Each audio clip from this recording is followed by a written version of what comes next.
Go Pizza presents SCP. The Steve Dangle Podcast with your hosts, Steve Dangle and Adam Wilde. Gentlemen, I have a question for you on this, the last show of 2016. What would you ask me on this, the last show of 2016? Is Sidney Crosby playing like he's tired of hearing of Connor McDavid's name? I think Sidney Crosby is playing like he's tired of hockey. He's had enough of hockey's garbage, and now hockey is paying for it. Right. Well, it just seems like, okay, so last night he ties Connor McDavid for most points in the NHL, but Sidney is in the lead because he's done it in 5 less games. 42 points, both of them. Yes. Pretty incredible. In 36 games for Connor McDavid, 31 for Sidney.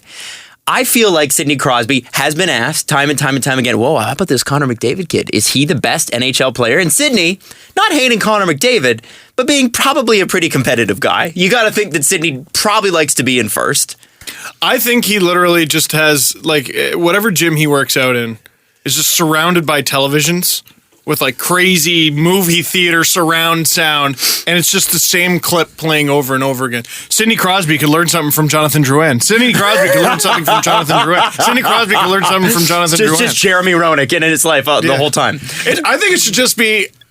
Crosby's gym should just have all kinds of clips that would just make him mad. Mike Milbury saying stuff about him. Ovechkin scores! Ovechkin scores! Ovechkin scores! Or I think it was Elliot Friedman that asked. I don't know how he asked the question, because you know how Elliot asks questions. He's such an eloquent man. And he's able to ask these questions where you're like, whoa, you are walking a tightrope, sir. But he does it so beautifully. He does the whoa. Yeah. Oh, totally. Like you got to look at Elliot's interview with Lou Lamoriello last season just to get a sense of that, because Lou's a tough interview. But I believe it was Elliot or it was David Amber asked Sidney Crosby about Connor McDavid. And Sidney is very gracious in person, right? He smiled. He said, yeah, he's a great player. This is really exciting. It's really exciting that we have so many great young players. But Sidney Crosby's got to be thinking in the back of his mind, hey, you're still talking to Sidney Crosby here. Okay? So I'm just going to, I'm going to take the first 5 games off. I got this little headache thing, and then I'm going to come in and destroy things. Adam, it was 6 games off. Oh, 6 games. My bad. How dare you? How dare I? And how dare I not take the concussion seriously? Am I right? How dare you? Right? I want to bring up something about the Pittsburgh Penguins that I found absolutely fascinating. I messaged Steve and Jesse with this stat, but I think it's amazing. And if you watched any Sportsnet recently, you've seen this. This is the benefit of doing a show with me, Adam. I already forgot. So it'll be fresh. It'll be a surprise again. The NHL point leaders for December are as follows. Oh, yes. Sidney Crosby, Evgeny Malkin, and... Lay it on me. Justin Schultz. That's so silly. All of the Pittsburgh Penguins, totally silly. Now, No. We're used to there being several Penguins. If you told me Sidney Crosby, Evgeny Malkin, Chris Letang, I wouldn't have batted an eye. But Chris Letang's hurt. So now it's Justin Schultz's turn to destroy the world and make everyone pay. Which brings me to this. Dear Edmonton Oilers and fans. Oh, dear. Did you know that both of your recent scapegoats are doing quite well? Oh, yes. This is a little love letter from them, because I would like to, love letter? Yeah, don't look now, but Minnesota has won 11 straight games. Yeah, we heard about Columbus. Minnesota has won 11 games in a row. And okay, go ahead. Steve, who is the starting goaltender for the Edmonton, or for the Minnesota North Stars? Darcy Kemper. Not Darcy Kemper. Oh, it's another guy. It would be Oilers Scrap Heap Revival Project. I think Devin Dubnyk. That's right. Devin Dubnyk. Just to bug our Oilers fans more. I want to give you Devin Dubnyk, even though it's Dubnyk. I want to give you his line. Is it Dubnyk or Dubnyk? It's Dubnyk. All right. I've only been had that yelled at my face 1,000 times. 30-year-old Devin Dubnyk. From Regina, Saskatchewan.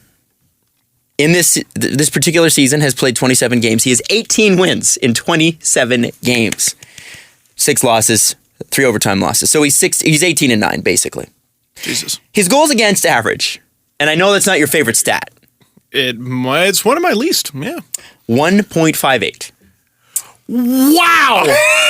Really? Yeah, and I know it's not our favorite stat here, but that's pretty freaking good. Well, okay, it's not a great stat because it's not necessarily a great indicator of Devin Dubnyk's skill or how he is as a goalie. It's more of a team stat. Yeah. Yeah, but the Minnesota Wild are not allowing goals. Holy.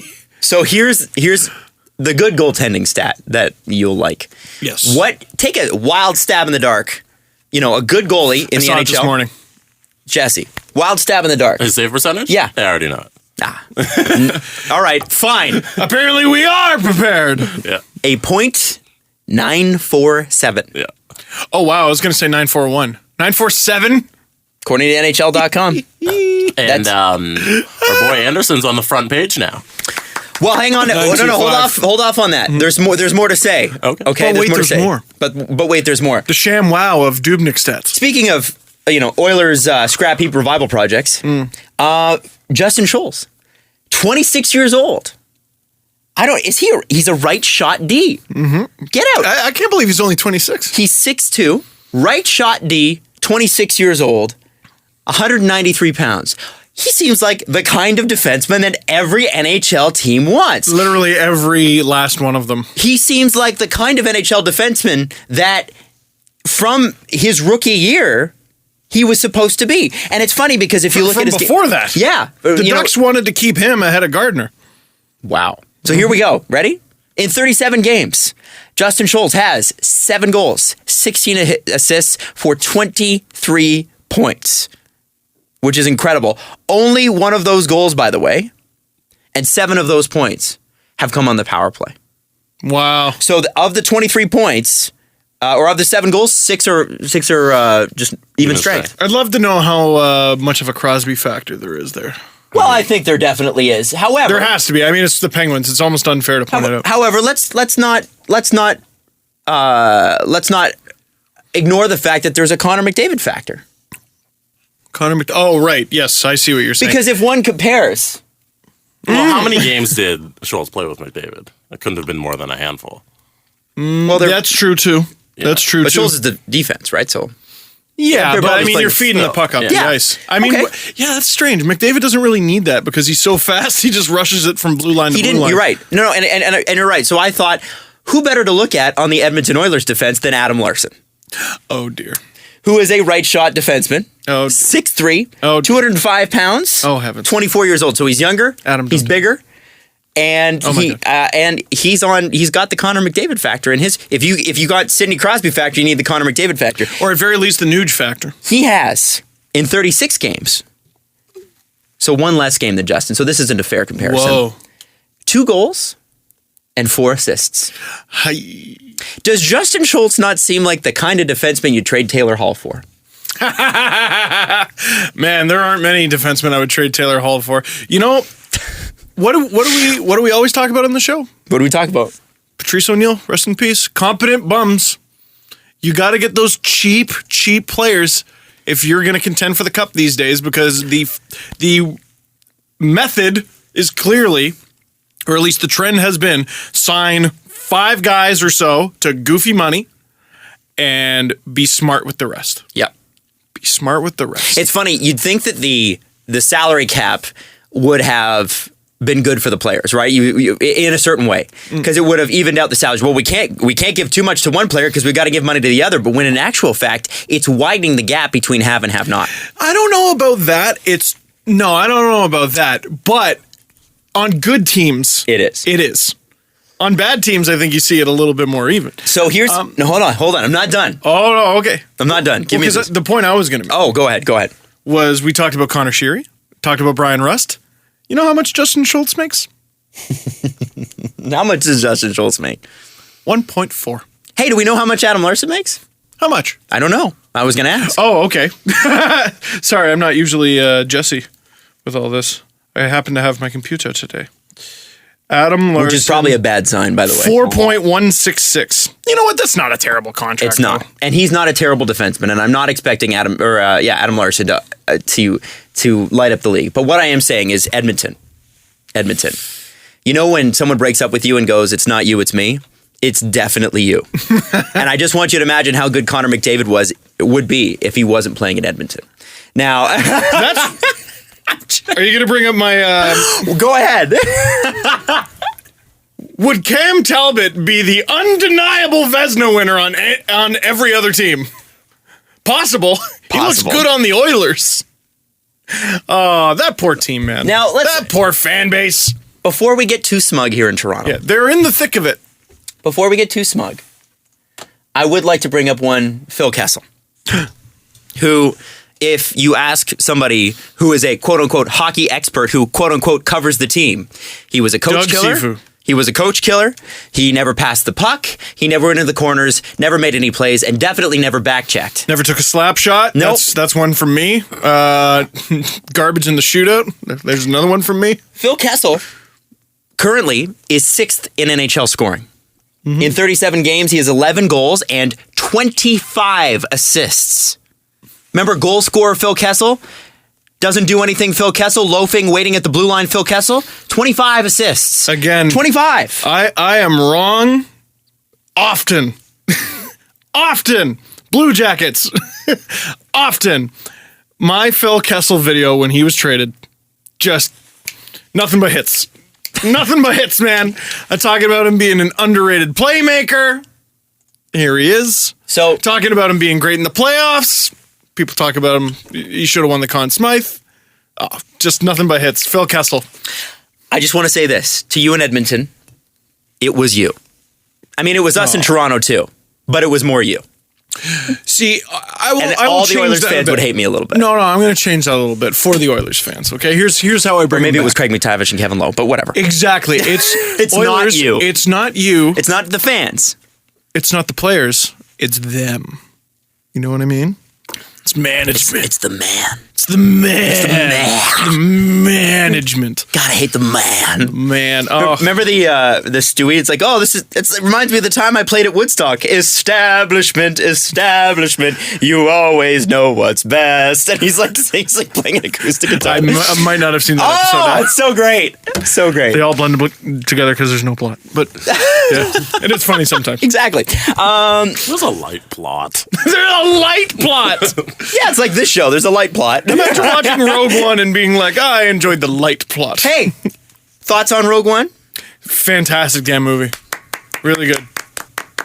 Jesse's not clapping. Jesse, that means officially there is at least one good prequel in the Star Wars series. Because it is a prequel. It's perfect. Okay, so as someone who's not a huge, a monster fan of the franchise, right? Mm-hmm. I saw all the original Star Wars once, and I liked them.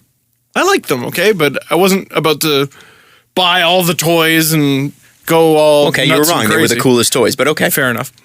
Saw Phantom Menace, that stunk. Didn't see episodes 2 or 3 as a result. Haven't seen the new one yet, whatever, The Force Awakens. Rogue One is such a good prequel. I understood everything. It set up everything. I know a lot of hardcore Star Wars fans were messaging me like, yeah, I would have liked to have seen more character continuity. That's hardcore Star Wars fans. There's nobody are harder to please than hardcore Star Wars fans, and they're even hard on the original movies that they fell in love with. They're obnoxious for the sake of it. Yeah, I don't want to give anything away, but they don't rely on characters from the original trilogy at all because they didn't need to, because it's a good story. And the action's wicked too. The action is wicked. No, it's a good movie. Great movie. I enjoyed it. Wow. Jesse will still not see it. I'm not even going to ask him. But it is pretty sweet. I'm not willing to devote 12 hours of my life to seeing all the Star Wars. 2 hours! Rogue One's 2 I have hours. to see all the Star Wars to get it. No, you don't. No, this is I a took great Caprice. thing. Rogue One, I think, is a good enough prequel that you could ignore the first, the second 3. How many movies are there? Now there are 8. 8 plus a couple spin-offs. One spin-off. 8. There are 8 movies, but you don't need to see them all. I don't need to see any of them. Skip episode 1, 2, and 3. You could actually start with Rogue One and then go with there? Yeah. Start with Rogue One. Start with Rogue One. That's what Mrs. Dangle is doing. That's what Caprice is doing. We got home from Rogue One and she turned on A New Hope and watched it start to finish. And today she's going to do Empire Strikes Back. Which is considered, I think it was Rolling Stone or Entertainment Weekly called it the best movie ever made. Now, you have to watch it in terms of... okay. You have to watch It's it... good. Come on. You have to watch it in terms of 1980 when it was released, right? Like, you can't... Ah. It beats Scarface, which, by the way, isn't that great. Godfather? No, Scarface. It's not that great. Godfather isn't that Godfather great. 2. I've never seen Godfather 2. Are incredible. Number 1's a little long. It's a little. There's a lot of scenes in there that didn't need to make The it. brave little toaster. Rock-a-doodle. Veggie Tales. Adam has a lot of very wrong opinions about movies. God, okay, listen. I'm not saying Scarface is not worth all the T-shirts and posters that are made about it. Okay. Where do you keep your Geely poster? Oh my god! Every jerk off on the street has a stupid Scarface shirt, and you're like, okay, the movie was good. The movie was really good, but it wasn't great. It was not a great cinematic I don't know masterpiece. where it got this cult following. I don't either. Yeah. Godfather is a great story. However, there are a lot of scenes in there that do not further the plot. Let's be honest, right? Can we be straight about Not that? like Rogue One. Not like Step Up 4. Step up to the streets, to the roof, back to the That's streets. my favorite movie. Step Up 4. Hey, back to hockey for just a second. Yeah, I was about to say. What did you want to say about Edmonton quickly as we're closing? Oh boy, We just wanted basically this is an attack on Edmonton to is. enrage their fans. I'm sure I'm going to get some angry tweets, but the fact of the matter is, hey Edmonton, you guys are doing great. Yeah, just And we're just trying to bug you a little bit. just in case you think I'm picking on you. This podcast is dedicated to the ghosts of Leafs past. Pretty much. So we pick on you for one show. All right, just let us have our fun. Edmonton, by the way, 42 points in 36 games. They sit second in the Pacific Division Edmonton right now. and Connor McDavid have the same amount of points. Whoa, in the same amount of games. And they're 3 points back of San Jose for top in that division. Wow. So there you go. That's pretty good. Yeah, you think the Oilers feel bad about Justin Schultz's success? No. Nope. I don't think they're even thinking about it. Actually, do you want to give an update of the standings? Because we don't, I don't know. I feel like we haven't really focused on the standings much this season. Yeah, because it's hard to focus on the standings early, but Yeah. it's not that early anymore. So let's talk about it. Just real quick, Pittsburgh is winning the Metro, which is incredible. Who's because in the it's freaking Metro? I don't know these divisions anymore. You know? No, but this is what's so crazy about this division. Pittsburgh, 53 points in 37 games, so they're leading. Columbus, 52 points, just 1 point behind. Every time I hear Columbus, I hear Steve Harvey going, Columbia! I have to apologize. Oh, I was like, well, I don't know what you're talking about. Columbus has played 4 fewer games than Pittsburgh, though, and they're only 1 point behind. Wow. So Winning gets you points. It's crazy. Yeah, they're not technically in first, Can we just quickly mention something here? Everybody's talking about reformed John Tortorella. Oh, he's a very nice man. He's reformed. He's changed his ways. No, he hasn't. He's just winning. Yeah. He hasn't. If they were losing, John Tortorella would be John Tortorella. We always praise Stan Bowman for his moves to get cheap players to make his teams better. In Chicago, we always Speaking of praise which, Jim we need to talk Rutherford. about them later. Yeah, of course. We praised Jim Rutherford. We just did it again. Columbus completely revamped their fourth line, and it actually had a giant impact on the team. They've also had Vezina quality goaltending. Yes, they've had Vezina quality goaltending, but a few teams have, and they're all really good teams. Montreal, Minnesota, of course. Columbus. New Those would be York. the best, I think. Yeah. I think rumors of New York's demise have been greatly exaggerated. They're third in the Metro. It's so weird when you've got 2 really good goaltenders that your team would do well. And the 2 wild cards, also Metro teams, Of course. the Capitals and the Flyers. The only team that looks like they might drop out is the Flyers, but I mean, probably not. And poor Carolina, having a decent season, 37 points in 34 games, but they're in that damn division. They're not getting it. No. Unless they get real hot or the Flyers and someone drop off. The Atlantic now. Montreal on top, 47 points. Party division. Yeah. Ottawa just 4 points behind with 43. Wow. Now it gets interesting because people keep talking about Ottawa dropping off. Haven't seen it yet.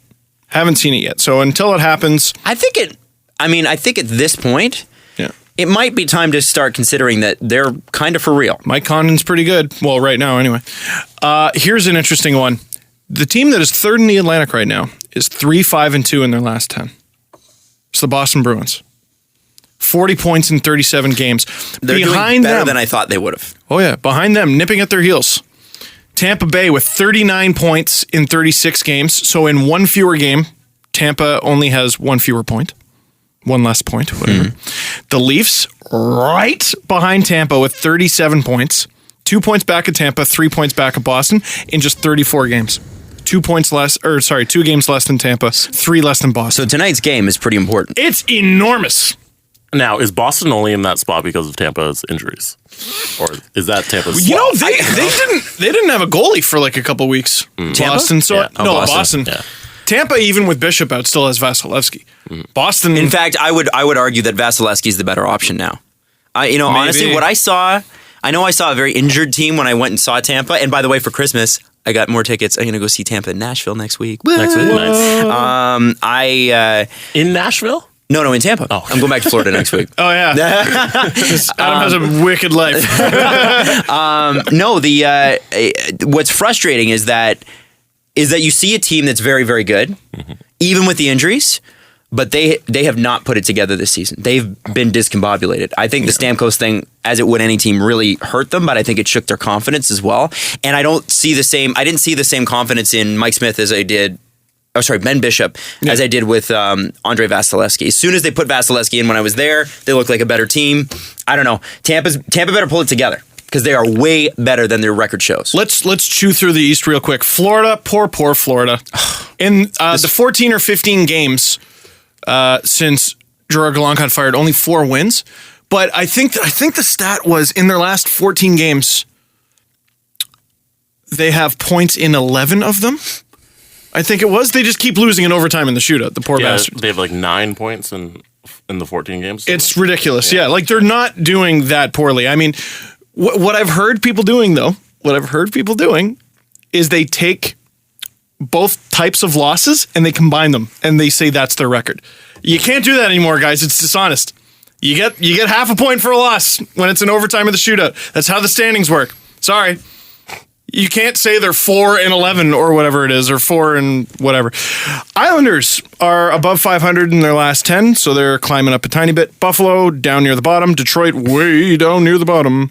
Don't worry, they'll make the playoffs. Don't worry. Oh yeah, for sure. Detroit. Oh, they'll find a way. And New Jersey in dead last in the East.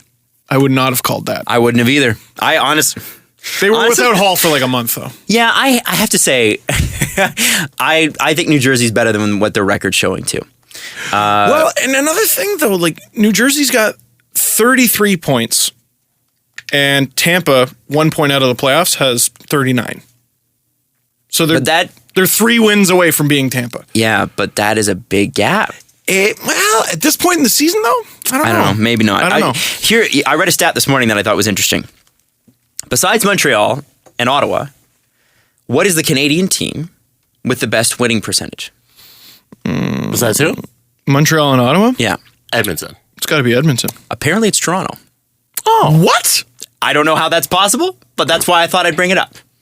Because... Oh, yeah. Myrtle had something today about the Leafs, if you just go on points percentage, are a playoff team. Gosh, I wish that's how it worked. Wish that's how it worked, James, but it's not. In the West, the Central Division, Chicago 1, Minnesota 2, St. Louis 3. Chicago and Minnesota really separating themselves from the pack. 49 and 48 points to St. Louis is 43. In the Pacific, San Jose, Edmonton, Anaheim. The wild card. Remember when the Flames sucked? Remember? I don't think I do. Well, they are in the top do. wild card spot right Good now, for them. with 40 points. LA in the last one with 38. Dallas, who I could have swore sucked like 2 seconds ago, is only 1 point back of that final wild card spot. Winnipeg in there. Nashville in there. Vancouver dropping off a bit. And then Arizona and Colorado are absolutely hopeless. There are really 2 teams that are completely out of it right now. That's it. In the West. I'd say that's in the league. Are those the only 2? I would say. They're the only 2 teams to have not reached 30 What about points. Buffalo and Detroit? Yeah. Like, Detroit's no, a little- Buffalo and Detroit are not making the playoffs. Oh. But they're 6 points back. Fun fact. Yeah, you're right. Okay. Last time Detroit drafted in the top 10. Ooh, good question. I'm Nicholas gonna go- Lidstrom. Was it Yzerman? No. No, Yzerman was a while ago. Yes. No, he was a very long time ago. That was like last time 86, I think they him in the drafted. top 10. I thought Lindstrom was like 1990. He was a very long time ago. Yeah, 89 or 90. Maybe 91. God, they weren't because they were in like they were the Dead Wings in the 80s, and then they in the early 90s started to really pick it up, and through the mid 90s, got eliminated, Push got eliminated, then won their couple cups. I would imagine it was 91, 92. Man, I don't know. Do you have the answer? 1991. Wow, Martin Lapointe. Martin. Martin. Martin. yeah, Martin Lapointe. Martin Geyer. he's wow. Yeah, 1991's last time Detroit Red Wings drafted in the top 10. That's pretty. It's probably going to change. Wow. This year. That's a great compliment to the organization. Yeah. that Now- they were able to sustain for that long. Good for them. Out of what I said, what's the biggest surprise? What's the biggest surprise so far? The big surprise I think Calgary's resurgent. Do you mean West or the NHL? Anywhere. Parody. Yeah, Columbus. parody? I think the fact that there are that many teams that are still within striking distance, because if you look at Columbus 10 games ago, right? They're not in the position they're in. Now, I'm not saying there's going to be many other teams that go on 10-game winning streaks, although we have had 2 teams this year, which I think is rare. However, if you look at 10 games from now, that could look completely different, and I think that's what's so cool about it. It's also manufactured parity, which I don't like at all. Because it's the shootout and the OT loss fair. point sets up parity. And it's unfair to these teams who are actually winning these games. It's usually win streaks don't last. Losing streaks are the same. New Jersey, for being last in the East, we talked about how they're really not quite out of it, though. In their last 10, 1-8-1. Terrible. But they're not going to stay that way No. forever. There is not a single dead team in the East. That's cool. Yeah, it's because the East is like, woo! Is it I cool? feel like, Or is it because you remember like the great teams? You don't want every year to have a different champion, right? but that's not taking away from the fact that Pittsburgh is still great. You know, it's funny. I do see a trend in the shootout for the teams that aren't in the playoffs right now. Tampa's 2-2. Leafs are 1-5. Carolina 2-4. Florida 3-5. Islanders 1-2. Buffalo 1-5. New Jersey, I'm skipping a team, is 2-2. How bad is Detroit that they are second last in the East, 1 point out of last in the East, and they are 5-0 in the shootout? They're bad. They're pretty bad. Uh-oh, SpaghettiOs. I think they might be in trouble. I think they'll trade the last 25 years for this season. Yeah, honestly. It's Yeah. like, Yeah. take They your were lumps. due. Yeah. They were due. I've had some Red Wings fans get in my mentions like, oh man, now I know how you feel. I'm like, how dare you speak No, to me? you don't. How dare you speak to me? Unless I should you block you for unless that. you were a 20-year-old in the 80s and saw that train wreck of the Detroit team. Yeah, but like, you don't know. No, but you got therapy called A Dynasty Forever. Yeah. You should feel A better. dynasty about that was followed up by a second dynasty. it. Yeah, it's ridiculous. The biggest surprises to me, I think Jesse nailed it with Columbus. I think you nailed it with Calgary. And beyond that, Minnesota's got to be a surprise too. it's a surprise that they're that good. Yeah, I mean, we expected them to be a playoff team, Yeah, I guess. but not as high up as they are. I mean, we expected a fringe, 6, 7, 8 is what I mean by But fringe. I don't think, they were expected to be fringe, but not bad. We expected Columbus to be bad. And they're one of the best, if not the best. I don't get it. Recency bias, though, I'm trying to teach myself. Because there was a time where I couldn't picture the Habs losing this season. I actually couldn't picture Are you it. saying you could picture the Habs losing? Well, now I've seen it. We'll get to that. Oh. And the Steve Dangle podcast returns next. Hey, you want to start the second segment reading some standings again? Sure. Do we? Cricket standings. Yeah. What place in Do the men's Canadian soccer team hold? I think it's 156th in the world. Defo? Actually? No, I think they're in the top 75. No, we're not. Oh, we're not? No. Oh, boy. Oh, Canada? Yeah. Jesse's going to look that up. What standing did you want to I talk remember about? years ago they were tied for 99th with Belize. The Marlies have That was played. back when I believed in them. I had to. I'm sorry. Adam, how could you? It's still Christmas time. Oh my god!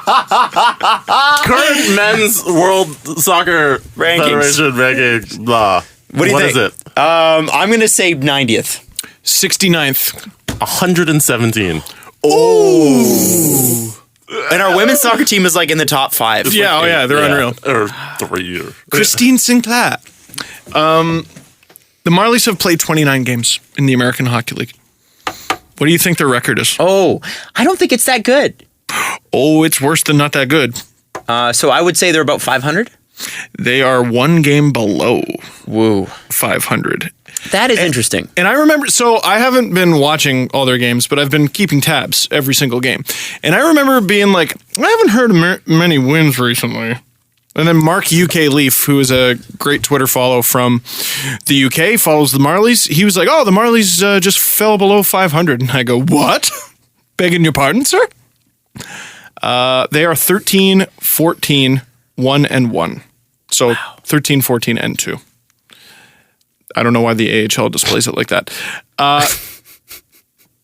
We do talk about the Marlies every single show, much to the dismay of fans of teams other than the Leafs. I'm sorry, you're listening to a Leaf-centric podcast. Yeah. I don't feel bad. That is super concerning. Well, okay, now hold up. Is it concerning? Yeah.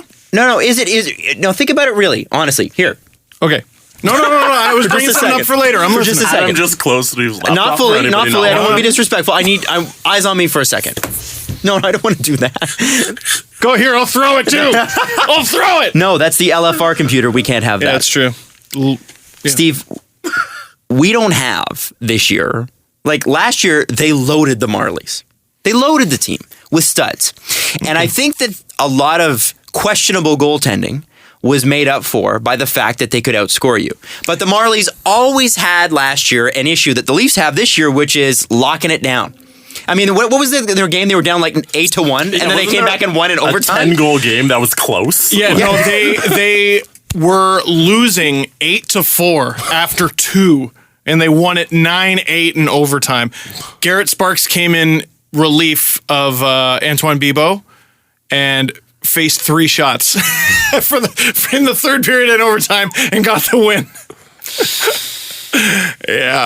So this is a problem that Marlies team has had, and it's carried over, and now they don't have the goal scoring to keep up with it. And I think that's the problem. I also think that you know what? Quite honestly, I don't think Sparks, who I believe is still suspended.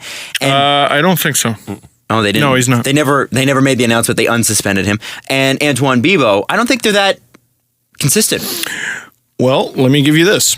Here are their goalies by save percentage. There are 2 goalies tied for the best save percentage with .917. Jeff Glass, who I think they had on either an ATO or a PTO, but he only played 2 games. Garrett Sparks, .917, encouraging, 7 games. That's all. Bibeau, .908 in 16 games.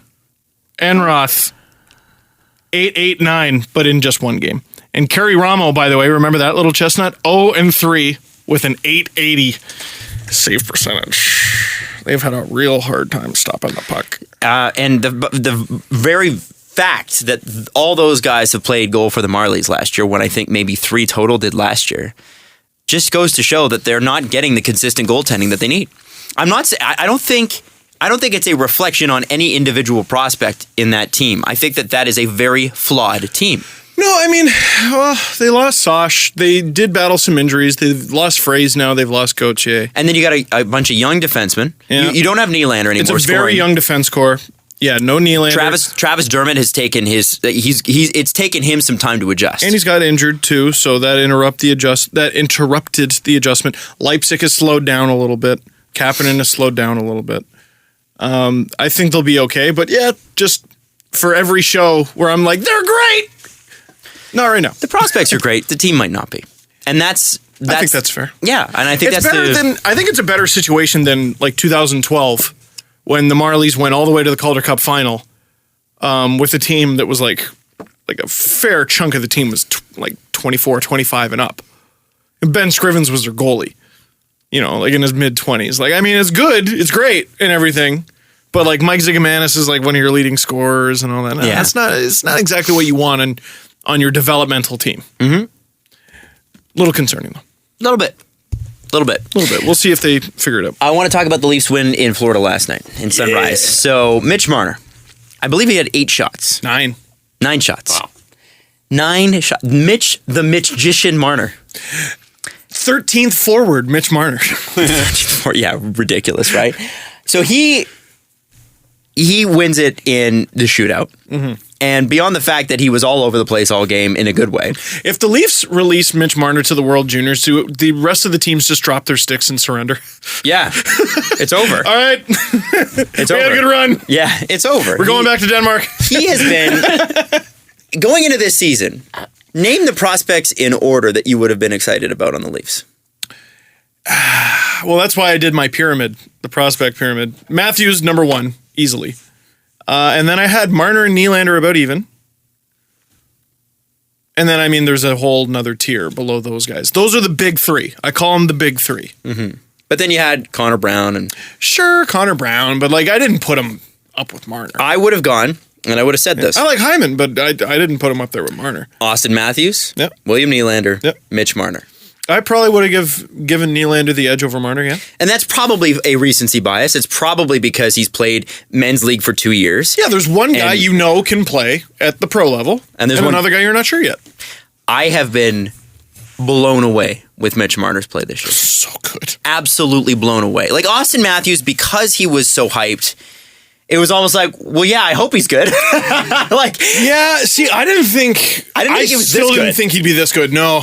I No actually way. think I was waiting for the papers in Toronto to turn on him immediately and go, wow, boy, did we screw up. Like I was waiting for that storyline to come out. What did we say before the season? Because I think we had the conversation, how many points do we think Matthews is going to get? I'd love to know what I our probably predictions said were. I can around go back and 40. listen. I think I was probably 40 or 50. He's already well over halfway there. I have a question. 26, 27, 28 points, I think. He's at 28 points. 28. With 2020 hindsight, would you trade Marner for Werenski straight up? No. No. Even though that's exactly what you need. Well, okay, hindsight 2020, but we had this conversation before too. Like, I think if you knew you were going to get Matthews first overall, Yeah. you consider it. You consider it. You know what I would have done? I would have drafted Travis Konechny when I had the chance. But you got Dermott, Bracco, and Jerkhouse. And Mottinen, who never gets mentioned, but whatever. Okay, fair. It's a hard... we'll have to see with Dermott and Bracco. I think they're great. Yeah. I think they're going to be both great players. I just think you have imagine Konechny with Matthews, Nylander, Marner. Yeah, Because you could have hindsight had that. 2020. You could have had that. Yeah, hindsight 2020, you get Konechny and Werenski in the same first round. I wouldn't... But you don't know that. I wouldn't You trade just Mitch don't Marner. know it. Here's why I love the Mitch Marner story. How Toronto are we right I now? know. It's obnoxious. Jesus. But can we talk... the reason I like the Mitch Marner thing is that he's from here. And I Yeah. know that's very Don Cherry of me, but I do like the fact, I love the idea, because I grew up wanting this. Mm-hmm. I love the idea of a local kid playing on this team and doing well. And I it's not just him. do. It's not just him. I'm not sure who Connor Brown cheered for. Zach Hyman was a Leafs fan through and through. I love that. And yeah, we've heard, there's just been too many sad stories. Frank Corrado was still on the Leafs, so okay, we'll give him that benefit. But like Peter Holland's gone. And like that guy loved the Leafs a lot. It's so nice that there is not just a good contributor, a star, a future star of this team, Mitch Marner. Star of this league. Star of this league. When the Leafs hopefully eventually do the damn thing, if Mitch Marner gets the winner, isn't that better? Isn't that a little bit better for no logical reason whatsoever? It's just better. It just feels better. You guys are forgetting about Kadri, the original. Who grew up Local as a boy. Habs fan, though? Did he? He did. Yes, he did. Oh, I didn't know that. Yes, he Subban did. too. Subban too. Yeah, he grew up a Habs fan too. What a shame. Yeah. The Adams people. Yeah. Yeah, Why are you in on this conversation? What are you doing? By the way, the anti-French comments on my Instagram account are starting to worry people, okay? But they're hilarious. Well, they're borderline xenophobic, okay? So we got to chill a little bit. People don't understand. Adam is important. That's not the And case. important people monitor his social accounts, and Other they're than- like, "What is this about your friend's pee-pee? Like, what is this no. about French fashion comments? Who is Doughty? Oh yeah, who's Doughty and why? He didn't deserve to win what? Yeah, who's Doughty and what's Norris? Well, you see, I have a podcast. podcast where Yeah. and It's they're hard certainly to- not going to listen to a podcast to fact check, so they just go, "Oh, No, because you start the sentence with, "Well, I have a podcast," and they tune you out. So yes, Yes. yeah." They just ignore you and go record a Lay's commercial. yes, Yes. exactly. Last night also, Nylander scored for the second game in a row and was a great shot. And then Kadri's goal, the goal that I guess was JVR had. It was JVR's goal that the Kadri- goaltender interference. Kadri was playing hockey and the goal was called back. I am trying to figure out where that game ranks among the worst officiated games. Do you think Panthers fans would agree? Maybe. See, because Like, I is it can a look- Toronto I bias can thing? look- I can look at the Leafs getting a penalty. Sorry, I can look at the Leafs getting a power play. And if it's garbage, I say it's garbage. Yeah. I'll tweet it. I'll be like, LOL. You know, I won't be mad about it. I won't be outraged about it because, I mean, it did benefit my team. But I will acknowledge that it's a crap call. The goaltender, it wasn't goaltender interference. Kadri touched him. But, okay, what I said in the video today, what is goaltender interference? I think it's when you interfere with the goaltender. Yes. You Now, prevent... is it intention? Is interference classified as intentional? I'm not sure it matters. Like, okay, if Shouldn't you get it? shoved into the goalie, it matters. Well, then Sometimes. intention matters. Intention does matter, but I'm not talking about Kadri here. I'm not talking about Kadri on this play. Because I think there's enough benefit of the doubt where you could say he did or didn't mean to. It's did Luongo have a chance to make the save? I think the answer is yes, and he dove out of the way of the thing. Jesse, do you have that video up? I can pull it up. He was going the opposite direction of where JVR shot the puck, which, dare I say, might be why JVR shot it there. Luongo, if Kadri never existed, would not have stopped that puck. Wouldn't have stopped it. I think that should count.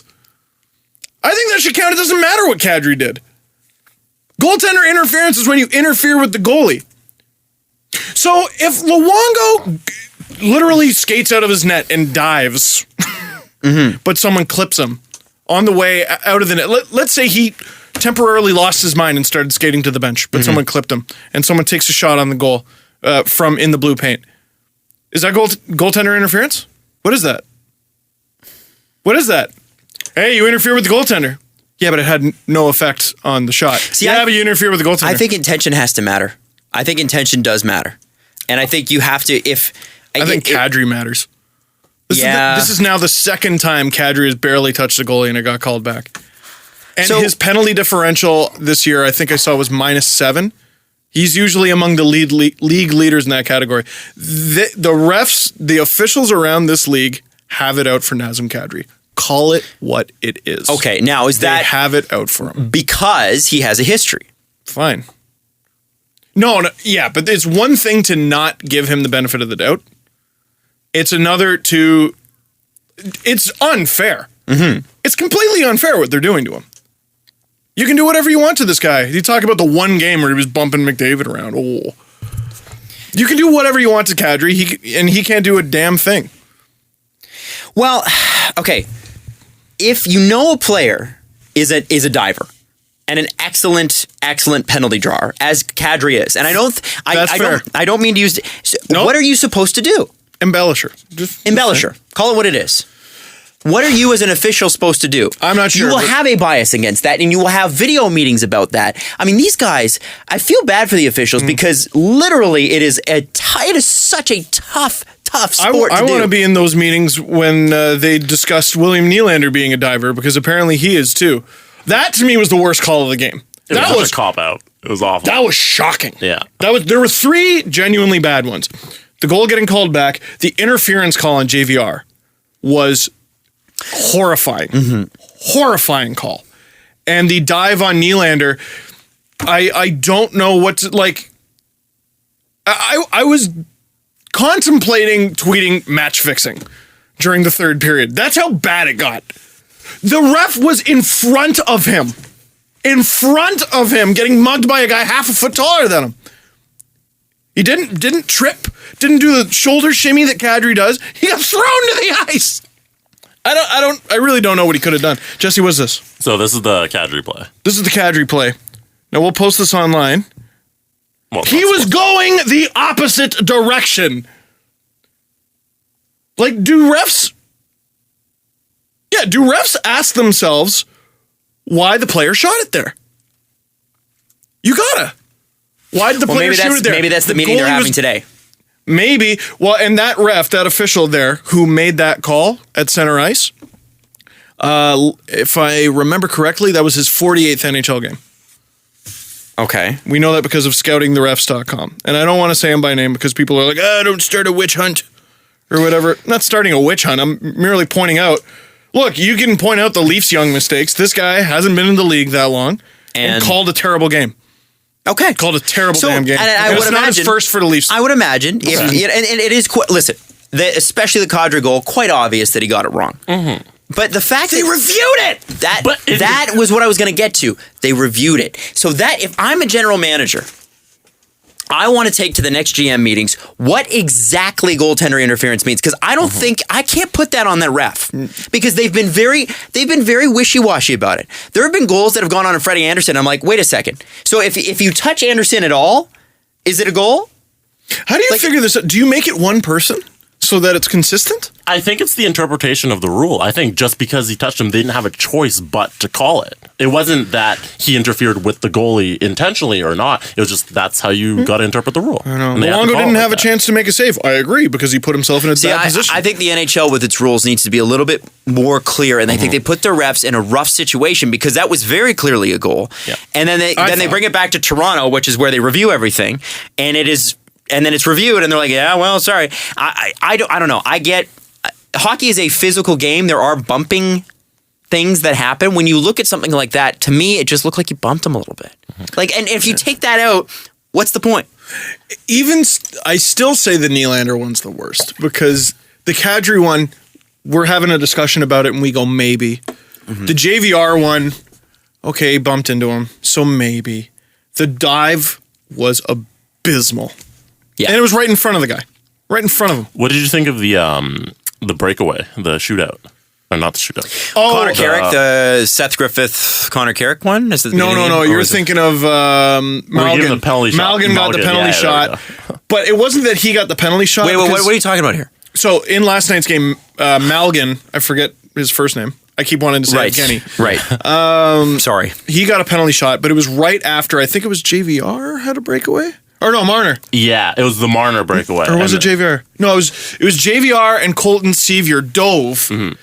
And so he slashed at JVR, causing him to let go of his stick. People were saying he threw it. I don't think he intentionally threw it. No. But if your stick comes out of your possession, like at what point do you just call it throwing the thing? Yeah. Which would make it a penalty shot. And he didn't get one. And then it was like less than 5 minutes later. Yeah. Leafs got one, and luckily it didn't win the Panthers the game. It was just a mess. It was a mess of a game. It made me like not even enjoy the thing. I was like mad after they lost. After they won. They had to win just to break even. He's used to saying after they lost. I know. They had to win like to break even for me emotionally. You know what I mean? It was trash. Well, trash. And during a game, it's not like you're normally an emotional guy. Oh boy, it's gotten worse. Really? It's not getting better as I get older. It's getting worse. Because there's hope now. There's hope now. Everything. I'm screaming all the time. Tonight's game in Tampa should be very, very interesting. Yes. Tampa has Kucherov back. The triplets looked great last night. However, they've got a few injuries, and they did just beat Montreal. They did. A comeback victory, too. I think it was 3-1. And Montreal can be beaten. Yes. Tell me about Carey Price in the last 10 games. Oh, where's that tweet that I got? So, what was the Leafs' biggest storyline? Freddie Anderson in the first. I know where you're going with this. Freddie Anderson in October. Oh boy, he's not playing great. Not a good goalie. I can't believe they signed him to 5 years. Man, wow, his weaknesses are really exposed now that he doesn't have the Anaheim defense in front of him. Absolutely. By the way, how good would Anaheim be if Freddie Anderson was still an Anaheim Duck? Can people hear that? Yeah, I think so. I think they'd be pretty good. I think they'd be Stanley Cup contenders. Oh my gosh. Oh my God. Carlisle returns to Anaheim, gets his second cup. Oh, can you imagine? Oh God. It's a good thing Anaheim had just about the worst offseason in the NHL this year. It's a really good thing. I'm trying to remember what they did. Bruce Boudreau. Oh. Just that alone. Oh, just that alone. Yeah, let's eh? fire the head coach and not have a backup plan. Oh, boy. One of the winningest They beat regular season head coaches. They beat Minnesota in the conference final. So this comes from Oak_Leafs. Glad Freddy came around after going 5-2-3 with a .902 save percentage in his first 10 games. So did you hear that? Yeah. Freddie's first 10 games, .902 save percentage, which is only a bit better than Price's 5-3-2, .898 save percentage in his last 10 games. So recently, Anderson's first 10 games, where everyone was calling him a bust and a bum, were better than Carey Price's last 10. tell me about Freddy Anderson recently. I don't have the exact stats in front of me, but I can tell you he's a .925 goalie now. He's a top 10 goalie in save percentage now. Which is, what did we say? We need a goalie who is 15th or better. I would have been goaltenders. happy with 15th. That's bang league average. Woo! Good. Let's go league 15th average. or better. Here we go. Oh, yeah, I love it. I think Freddie Anderson is way better than anyone anticipated. I didn't expect him to be this good. And I didn't. No, that was quite clear. You made that very clear this summer. Shut up. No, look. If you take out forget the first 10, you take out the first 5 games, which, by the way, includes a game where he allowed 7 goals. I don't remember if it was LA or Tampa. I was there. Oh, I think it was Tampa. Oh, yeah, they left him in for the whole thing. If you take out those first 5 games, he's in the Vezina conversation. No question. He's in there with Dubnyk. He's in there with Price. He's in there with Bobrovsky. And the Leafs are in the playoffs if you take out the first 5 games. Oh, my God. Like, not just Comfortable. They're comfortably in a playoff spot. They're not just leapfrogging Boston. And then the Chicago game and the Jets game and all these the New Jersey game. The Chicago game. And by the way, now that the Leafs have strung together a few wins and we keep bringing up those 3 games, how many points out of the playoffs are the Leafs? Uno, dos, tres. Drives me up a wall. With that, we're going to leave you on the on-air portion of the Steve Dangle podcast on Sportsnet 590 The Fan. I'm going to do this in a golf way. Yes. We're going to leave you. But when we come back, we're going to talk about the Blackhawks and how they plan on paying Artemi Panarin. I mean, I know they signed him, but how the heck are they going to keep him under that cap? I don't know. Plus, we'll be giving away tickets to the Montreal Jazz Festival. Steve's handicap is -4 today. That's great. That's great. Hey, this podcast is brought to you by Panago Pizza. It's on the inside that counts. And let's talk about this. Download us on iTunes or sportsnet.ca or any place that good podcasts are found. I couldn't I don't know why I decided to do that. I couldn't remember the full SNL thing. And doggone it, people like me. That's all I was thinking when you did that voice. So let's talk about the Chicago Blackhawks. Artemi Panarin. Breadman. 2-year, $12 million extension, which kicks in next year. Mm-hmm. According to Cap Friendly, Chicago has $66.6 million in cap space committed to 15 players for next season. What is the salary cap, gentlemen? Right now? Mm-hmm. Well, non-existent if you're the Blackhawks. 72 and a half? 73? I think it's 73 on the money. $73 million. So that means you need 15 players. So for you need a they have like $6 million to sign like a line and a half, something like that. Hey, you know what? The Blackhawks are like every. You're gonna have to play every player about $750,000. Oh, dude, the Blackhawks are every great, like late '90s, early 2000s college party movie. What? Oh man, we have this problem ahead of us. Who cares? And then, oh no, the test is tomorrow. And around the trade deadline, they have a montage of studying really hard. And then Will Ferrell and everyone, they learn how to twirl the baton and everything. Yeah, and they debate the guy from CNN and they win. And they win. They're every great late 90s, early 2000s college movie. Doesn't matter. We're creating problems for ourselves tomorrow, but for now we're the Blackhawks, so wee! Cares? Oh, they got a $6 million extension kicking in next year. That sounds like next year's problem. For now, let's enjoy being the Blackhawks. They are the embodiment of YOLO. Like, really. Oh, yeah. they are. Yeah, they are old school. They're old school, the movie. What I think KFC's still open. Do you have Cap Friendly open? Anybody have Cap I Friendly? do. Okay. I'm on the Blackhawks right now. Marion Hossa, how much money does he make? Oh, baby. Wow, that's actually not a great deal. He's 5,275. For how much longer? This season, and the season after, and the season after, and after, and after. But He's got 4 seasons after this one. none of that matters when he's on Robida Island.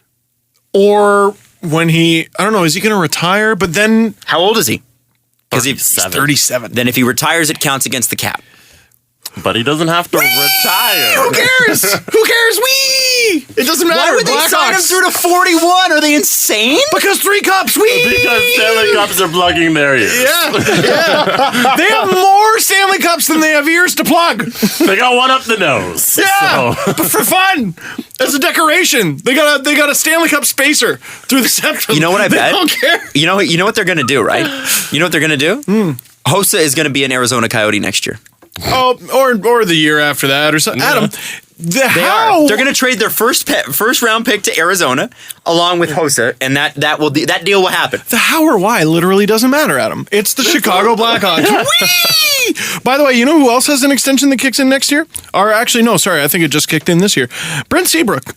Oh boy, 6.875. Woohoo! Duncan Till Keith. the end of time. His contract. yeah, his Till the contract end of goes in. time. And isn't his play a little bit in decline that nobody's talking about it? Dmitry Filipovich, I think, was tweeting about that yesterday.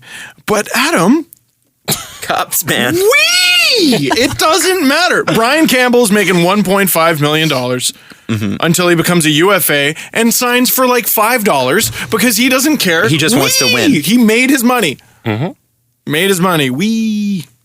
They have all these rookies. Oh my God. Like Richard Panik. Richard Panik is an RFA. And here are the 2 options Richard Panik has. Sign a cheap deal with Chicago. Go somewhere else. And That's all you're getting in Chicago. And Richard Panik is signing in Chicago. He is. know. Of course he is. Andrew Desjardins, an unrestricted free agent. Jordan Tutu's an unrestricted free agent. He'll probably go. Tanner Kiro. Who is this person? He's probably on their first line.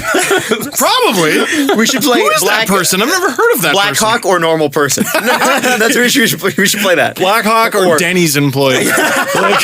Blackhawk or suggested friend on Facebook. Tanner Kiro plays in the WHL.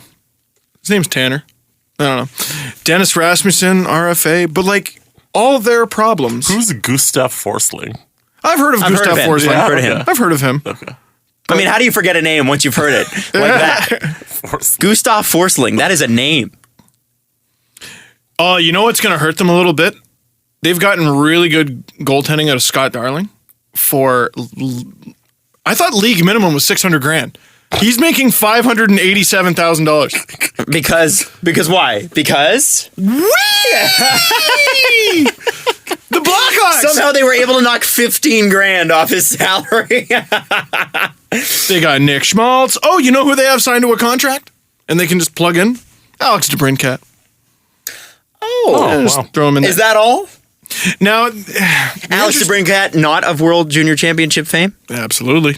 The interesting thing there, oh, hey, you know who comes off the cap after this season? Rob Scuderi. Oh, so they'll save some money They there. retain 1.1. Yeah, which will help them. The Blackhawks are hilarious. They are. They're Stan Bowman, man. Stan Bowman. And you know how many... Holy You can swear now. It's okay. Oh, yeah. Holy fuck, then. You know how many picks they have in this upcoming draft? 1, 2, 3, 4, 5, 6, wow. 7, 8, 9, 10. They have 10, including all of their own. They have How did all of they their manage own. this? That's 2 unbelievable. 3 5th rounders and 2 6th. So, I mean, the extra ones they have are in the 5th and 6th round. But that's when the Blackhawks draft Andrew Shaw and then trade him for 2 seconds And because Brandon Saad. And Brandon Saad was in the 2nd round. Yeah, but whatever. Oh, small correction. They don't have their own 7th. So, what a shame. Oh, you're right. It's the Ducks 7th. Yeah. So, they're screwed. Stan Bowman, Hey, Steve. idiot. Steve. Boo. Boo. No, that's still we. I think that's I don't know. I think that's pretty unbelievable. Like it's stupid. They should be out of draft picks at this It point. doesn't make sense. The Oh, but corners they're missing a second round pick in 2018. So like, I don't know. no. Their future's not looking bright. It's so stupid. I hate this team. Like, it's not fair. There will be a time, several years from now, when the Blackhawks are not good anymore. There will be a time. Yes. I don't know, man. Well, I don't know. Okay, you got Seabrook signed to the end of time. You got Hossa signed to the end of time. Do they have no movements? Yep. Both of them? And Isamov, too. Yep. So Half their team has no move. then you've got Taze and Kane. The funny thing is going to be the expansion draft when, Vegas comes and they go to Chicago. Here, we're taking this player, and Chicago goes, oh, thank God. Please. Good. Oh, Hossa would look good on the Vegas Knights. However, Nah, they got to protect him. no movement. Unless he waves Unless it. they send him over there.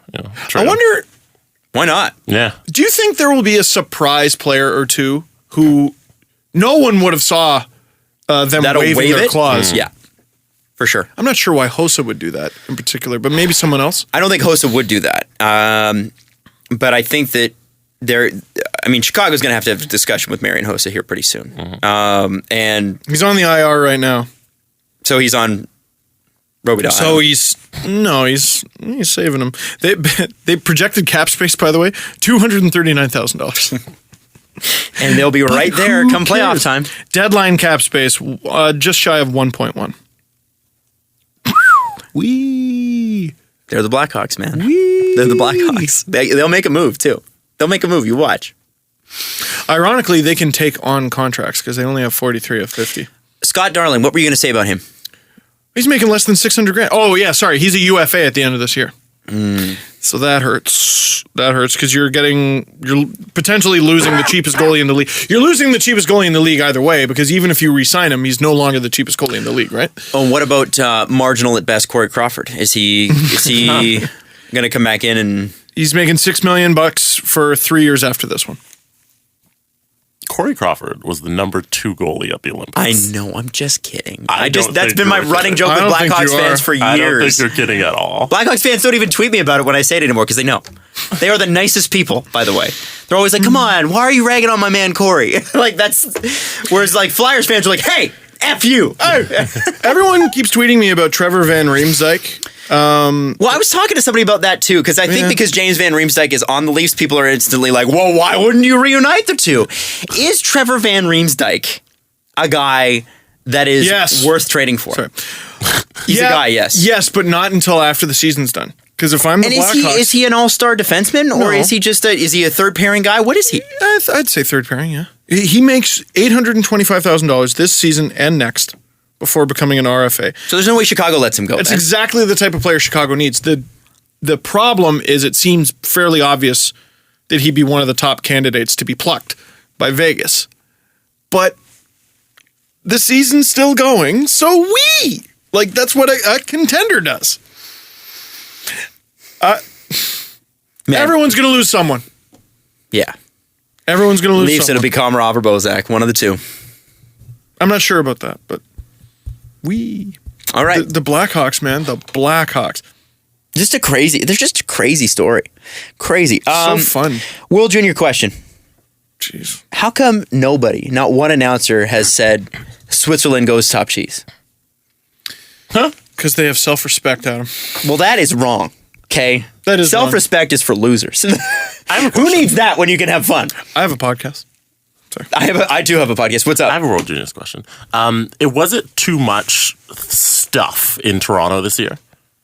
Maybe. Was it World Cup, Grey Cup, World Juniors, Centennial Classic, TFC. Unexpectedly. Blue Jays playoffs? Was it too much? Raptors playoffs. Did they tap out the market for tickets for the average fan for sports in Toronto? Yes, but a few of those things you couldn't have predicted. Like, you don't know TFC's going to the final. You don't know the Raptors are going 3 rounds deep. You don't know the Jays are going to their second consecutive ALCS. But you set up the 3 major hockey events all in one year. They might have tapped it out. But you know what, though? It's not the World Juniors' fault because we knew Toronto would get the round robin. like 2 or 3 years ago. It's really just it's everything else that has occurred since. It's the World Cup that randomly went, we're here now, and they just barged into the room. Yeah, I think you could spread the wealth. I think Montreal could handle something like that. You know where a great place for the World Cup would have been? A non-hockey Canadian city, Quebec City.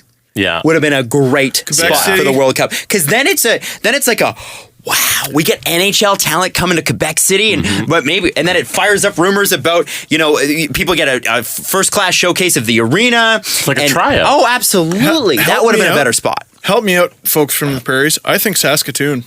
for the World Juniors. Because I was so impressed by the World Juniors. Of course. They were selling out or coming close to selling out like relegation games between like Latvia and Slovakia. Like people didn't care. It's because like I said, there's nothing to do and everyone's at the nothing. Also, there's only so much money. This city is very expensive. Yeah. And you can't tell me that some of these tickets are worth the prices they're asking. Can I You go can't. after Greg Wyshynski? Sure. Can I go after All him? right, if you want to. He was making fun of Toronto a little bit yesterday on Twitter because, hey, we deserve an outdoor game. And then the outdoor games come, but these ticket prices. Which, it's a funny joke, but, like, let's not pretend like Toronto doesn't literally keep the NHL afloat. Yeah. Yeah. Toronto New is York. one of, 4 or 5 profitable markets in this league. And we've had a fantastic sports year. And there's been a lot to spend your money on. And I'm sorry that not everybody at this point, especially like right after Christmas, has $400 to drop on minimum. one ticket, by the way. Yeah. And people are Right going, after Christmas. Right after Christmas. It's You hard. might have bought World Cup tickets earlier. yeah, and I had people tweeting me like, well, you didn't have to get those tickets. Look, I found this pair, and it's still $300. Yeah, Like, they're only hey man, they're only $325. That's only a $750 game, Steve. Or $650. Sorry, my math is terrible. No, like $300 for the pair. Oh, $300 Which for is the a pair. good deal, but not everyone has money for that. Man, I'll give you a Bugatti for $50,000. You know what? That's a wicked deal for a Bugatti. I still I don't have $50,000 on me. I don't have it. Sorry, I don't have it. So, like, I think Jesse's onto something. We might be a little tapped out. Grey Cup beat. I think you're right. I think the market can only support so much. Really, truly. And the Grey Cup being here was just like, Oh, nobody cared. no. It was the Did people extra- go though? It was sold out. Like they gave away enough tickets that sold out. I think, okay, you could argue, well, you give free tickets to anyone, they'll show up. But I think that's a sign that it might have been partially a money thing. And maybe people do like the CFL in this city, but it's just not their top priority. You know what I mean? Yeah. Man, okay, I can spend money on World Junior tickets or World Cup tickets or Leafs tickets or Jays tickets or Raptors tickets or CFL. Toronto Rock season starts tonight. Toronto Furies They got have to be been selling playing all those for season. toonies now. My goodness. Who's paying to go to the Rock? I keep And going, I love the Rock. but I keep going back to our buddy Al, who was in a band, and he had trouble booking shows in Toronto. Went out to Halifax, sold out of shit. So no one had ever heard of them before. Sold out of shirts, sold out of CDs, packed bar. Because there's too much to do here. There's too much to do. Especially when it comes to sports. Don't you ever tell me Toronto's not a sports town. How dare you? Oh, it's a huge It's a top sports town. 5 sports town, maybe in the continent. Not maybe, definitely. So we don't need the World Juniors for a while, right? No. No, I think they're banking on Toronto because Toronto will support hockey, and I think it's been a little bit sad to watch with the state, But I honestly, saw some finger wagging like, "Oh, Toronto, we can do better than this. We can fill this building." Fuck you. No. not after the World Cup and the Grey Cup and the Yeah. playoff Put it game. somewhere else then. Yeah. No, who was finger wagging at UFA? Why isn't who the was whole finger thing? wagging when Why no one can't it went just in be in Russia? one city? Why can't it just be in Montreal? Yeah, I don't understand why they split it up. You know why they probably split it up? Because they feel like there's not enough interest in Montreal. Why can't For they the do whole thing. Montreal, Ottawa, which is closer? That might have made more sense. Yeah. Like if you need to have 2 cities because you've only got one major arena to support it, and you got to make X amount of ticket sales per game, why not Ottawa? That's a great damn idea, Adam. Or how about some of the Especially- games that you know aren't going to sell well? Put them in one of the QMJHL arenas. Yeah. Put it in Hamilton. Yeah, why don't you throw like Denmark and Switzerland out in Mississauga? Or an Oshawa. Mississauga would be bad because for some reason no one goes to anything. Okay, Or but just you're any not of the selling. suburbs, You're you not know? selling 10,000 tickets to a game like that. Yeah. So put it in a 10,000 person arena. Yeah. So it looks. Hamilton, maybe. Yeah. Yeah, Maybe. You know? This is not hard. I just think it was the market's tapped, and you know, honestly, after spending like we spent so much money, I didn't go to the playoffs this year for the Blue Jays, but those tickets were expensive. But why are Blue Jays playoff tickets would have cost me the same as going for 2 tickets to the Winter Classic. You know what you're doing by Same And price. One's playoffs. Sorry, but one's just a regular season game. Yeah. It's outside and it's really cool. But And it is still. a premium. I mean, a regular season game for which there are 35,000 tickets. Yeah. And also, people are doing shit that day. It's New Year's Day. It's New Year's. I'm flying to Florida, man. And by the way, it's going to sell out. Yeah, of People course. are freaking out. This is how high the expectations are for Toronto. It's going to sell out, but people are mad that it's not sold out yet. Fucking relax. Like, yelling at Toronto for this is like yelling at Carey Price for letting in 2 goals. Toronto is Carey Price when it comes to ticket selling. Yeah. Okay? The standard's just higher. And by the way- when he allows 3, we go, oh, Carey. They're going to do a great job. The game's going to go off really well. Everything's going to be great about this game. It's going to be really, really well. And if you're a true Toronto sports fan and you're at the game and you paid those tickets, I think it's going to be worth it for you. I really, really do. But when it comes to, I think the CFL probably is the most mad out of this because they really struggled, really struggled. And, you know, and then there was a giveaway where, you know, people who paid $150 for tickets were finding them that if they paid $30, they would get the same hilarious. tickets for a pizza meal. Or a box of pizza. Yeah, you get $30. You get it for $30 and you get a pizza. I'm looking at a QMJHL map. Like, okay, see this little chunk right here? I'm sure you guys could all just Google QMJHL map. There's Montreal right there. Okay? Which, could by the put- way, if you're on the radio, Montreal being where Montreal is on a No, map. it's not the radio. Well, if you're listening on the radio or the podcast. If you're listening on just not audio? visual, yeah, and also if Way to you're- go, poor if- person. If you're No, I'm listening kidding. on video, Steve is not pointing the map at the camera. But Jesse's putting the thing because of editing magic. No. Anyway, you were showing me Montreal. Okay, You could hold one of the games at one of those markets. absolutely. Where do you think? Drummondville? I know it's a bit of a drive. Shawinigan, you've got Who's this one? Is that the Norada or new whatever. the new team, the Armada, whatever? There are places you could have held that thing. I don't know. I don't know. I'd love to see a World Junior Championship out in the East again, Where? like Halifax. Oh yeah. Fredericton. Where was the last? Moncton. When was it in Halifax? It's been there, hasn't it? I think so. I don't know. I don't remember when. Yeah. Anyway, it just seems like there's a lot, and you're right, Jesse. I think we're tapped out. Yeah. I also here's the thing. Here's a question for you. So, support a bag of shit team for literally decades, and then have trouble selling out one game, and people go, "That's not the hockey mecca." Fuck you. F you. Shut up. It is the hockey mecca. And by the way, Sorry, Greg. I think Leaf tickets are always worth it. To me, here they are a premium. Yes, you're going to pay premium price, but they're a premium product. And this it's a religion here.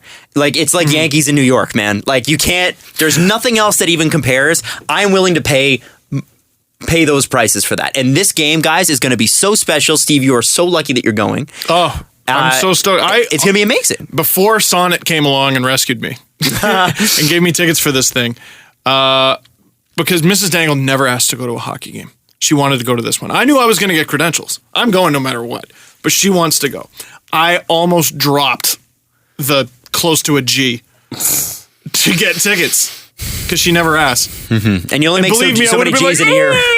What? You only make so many G's in a year, right? Oh, yeah. And there goes one of them.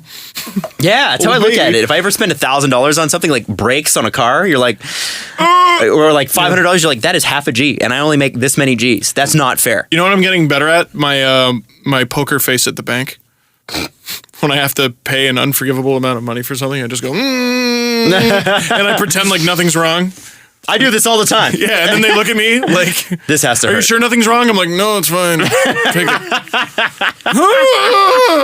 Is that the face you gave them when you told them about James Reimer's figure, or? Yeah, no, that's the face they gave to me when they realized they could have had their own. Someone sent me a tweet where someone was trying to sell one for $180. They're never gonna get it, but They'll never get it. you never know. They're only trying to sell it because they know. Doesn't matter. You know what it's worth to me? Priceless. That's what James taught me. You fuck.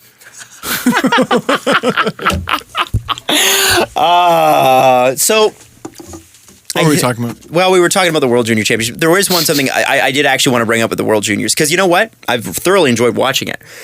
It's always fun to watch. It is. And it's like you said last episode, a bunch of players that you've never heard of. It's great. Yeah, I Love like that. learning. Carl Grundstrom, again. Now, he's got 4 points, a goal and 3 assists, which puts him strangely ahead of Alex Nylander, who has the same amount of points but more goals. But assists apparently count for more in the scoring standings. They're on the same team. They It have might the have same been an amount- alphabetical thing. Maybe it's that. But he not only does he have 4 points, but the assists that he has, Fantastic points. they're really great points. Michael Trakos wrote an interesting article about him. He compared him to Zach Hyman with a better shot, which I thought was interesting. And I think one of the Swedish coaches compared him to Patrick Hornqvist. I will take either of those players you just mentioned. With a second round pick, I'll take those. Yep. I'll take those. I'll take a player that plays 100 games in the NHL with a second round pick. I will take that all day. There's another winger, by the way. Oh, that says we're going to trade from strength. They got to do something. There's too many. Oh, there's such a funny season coming here in July. Oh my God, it's going to be fun. So here's the deal. I mean, I think Sweden's a team to watch. You really got to. If it doesn't matter what team. Like, I mean, I watch because Carl Grundstrom's playing for them, so I want to know what he's doing. And it's funny because I used to watch this tournament going, God, I hope Canada wins and beats everybody. Now I'm just going like, who's here that's interesting? Yeah. I've got this detachment. It's like, oh, if Canada doesn't win, our national pride's at stake. For me, it's not like that anymore. I don't remember. I want them to win, but it's like, this is more interesting to see who's coming to the NHL. I care more. I see, like, I was going to say this earlier with the ticket thing. I would pay more money to see a Leafs home game than I would pay to see the World Hockey Championship final game. There was a wow, really? Regular season game for the Leafs, I would pay more because I care. Because I really care. See, I think that's easy to say now. But if Canada has gold on the line, I didn't say Olympic. but it's gold though. The World Junior Gold. What if Canada has a Leaf prospect on them? Because they don't this year. Then I care. See, that evens it out a little Here's bit. where I'm going. Here, I care more about the Leafs than I do about all the bloody tournaments that all the teams are in right now. Yeah. That might just be right now, but I feel like I'm such a Leaf fan that I actually realize that about myself. I want to watch Sweden more than I want to watch Canada. I want to watch this Grundstrom guy play. When Sidney Crosby scored the golden goal, I thought a few things in a span of like 5 seconds. 1, holy shit! 2, of course it was Crosby. Had to be. 3, I can't believe I was here for this shit. 4, I can't wait till it's the Stanley Cup. It always goes back to the Leafs. It goes back to my NHL team. If you're listening, it goes back to yours too. Like, it's... Yeah, of course. I want the cup. Yeah. I want the Stanley Cup. Badly. And I will pay obnoxious amounts to see the Leafs in the playoff. I'm on record right now saying it. I think every day I think about what I'm going to do the day the Leafs win the Stanley Cup. And one day when the Leafs do make the playoffs, when we do this podcast, because they never have. Is that a true fact? In the time we have done this podcast, the Leafs have not made the playoffs. We started on the tail end of the last time that they made the playoffs, but the Leafs have never made the playoffs while we've done this show. It was like less than a month after they lost. After 4-1, right? Yeah, after 4-1. Shut up, Justin. Shut up. And it has haunted us ever since. One day, I want to, when the Leafs make it back to the playoffs, I want to go on like one of the SeatGeek or StubHub or any of these and see what the second market tickets are. Oh, God. And I want to know how much we're all willing to pay for playoff tickets in round 1, round 2, round 3, and hopefully round 4. Like, how high are we willing to go? Because I think that would be a really fun thing to do, but we can't do it until they make the playoffs because you need to have that storyline. Oh, they're a young team and they're and especially Steve will be emotionally invested. See, you, by the way, screwed me up with the Blue Jays because I can afford that once. And then I want to go to the next one. Because it's playoffs and it's infectious. Dude, we were at a Blue Jays playoff game this year. We bought tickets to the next day's game in our seats. In the same seats. Yeah. And it was smart, by the way, because like 20 minutes later, price went whoop For the up Jays, like $30. I got a whole bunch of tickets at face value the day they went on sale, and I bought Game 7 World Series tickets. And I swear to God, if they had gone to the World Series and someone offered me like $10,000 for those tickets, I wouldn't have done it. I would have gone to the damn You game. had to go. I would have gone to the game. Sometimes memories are worth it. Yeah. I would literally put myself in financial peril if the Leafs ever made it to the Stanley Cup final. Yeah. You know, I wonder about that. I'd be like, what can I afford? Now, what's $2,000 more than that? Yeah. Yeah. Like, I would put myself in debt. At that point, you look at your whole financial year plan and you go, if I spend the next 12 months paying this off, will it still be worth it? Yeah, I've never put myself in any bad debt. You know, school, Also, school, house, car. But I would do it. I would do it but if they made the final. also media pass. Well, for you. I would Yeah. think. I would. Exercise The that, amount man, of if you media can. they'd allow, you'd probably get one. Yeah. Yeah. I want to be on the ice. Yeah. So you're going to Well, media pass then. Yeah. I want to be on the ice wearing sunglasses because I'll be crying. Aw. Just deeply and bitterly. Who let this fan on the ice is what everyone's going to say. Chris Johnson just there being all professional. Steve's there crying in a corner. And then Morgan, well, you know, it's an unbelievable feeling, you know. We just can't believe it. It's great that we did it in front of our home fans. Yeah, I mean, Mitch played unbelievable. You're absolutely right, Steve. We really came together as a team. You know, amazing coaching from Babcock. It was great to be here for the whole ride. Thank you, too. I mean, the whole interview. You'd make the morning highlights just because you'd be crying in the end zone corner. You'd be in a fetal position. Yeah. Oh, yeah. Oh, yeah. And there's Steve. And then, like, once they got you up, because you'd sat there for so long crying, there'd be a butt imprint from where you melted into the ice. You'd see basketball court. You'd see a Raptors logo. That's funny. Yeah, I mean, it was an amazing play. Really, he just saw me out there. I called for it and, buried it. But, I got to score the goal, but it was a hell of an assist. Oh, man. Anyway, guys, I think it's time we do the press conference, our very last of 2016, and then we're going to talk about what the schedule is like going into 2017. First, though, P. The Presser. SDP. The Steve Dangle Press Conference. Press conference, but you don't want to start with the press conference. Oh, no. I want to say, just because Jesse and I were talking about the Steve Downey thing from last show, and a lot of people said it was too hard. And I started considering, was I too hard on Steve Downey? So I started doing some research, Googled some old stuff of his, looked up video, and I did not go hard enough. I take back nothing. He was a piece of garbage on the ice. What's wrong with your neck? It's a little sore. It keeps going left to right to left to right to left to right. Is there any particular reason? Because I don't think it's possible to be too hard on Steve Downey. Okay. And even though I agree with some of what he said, doesn't mean that.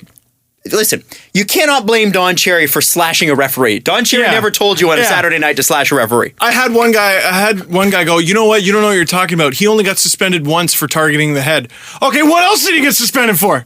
He got suspended for a lot of things. Slashed a ref and tried to make it look like he was just taking a face off. How about this? Sorry. How about this? He tried to make a young teammate cram into a bus bathroom naked, and when the young teammate didn't want to do that with a bunch of other rookies on the team, he cross-checked him in the face and knocked out his teeth. Yeah. Anyway, we did this last show. He brought up some good things. I would love to talk to Steve Downey.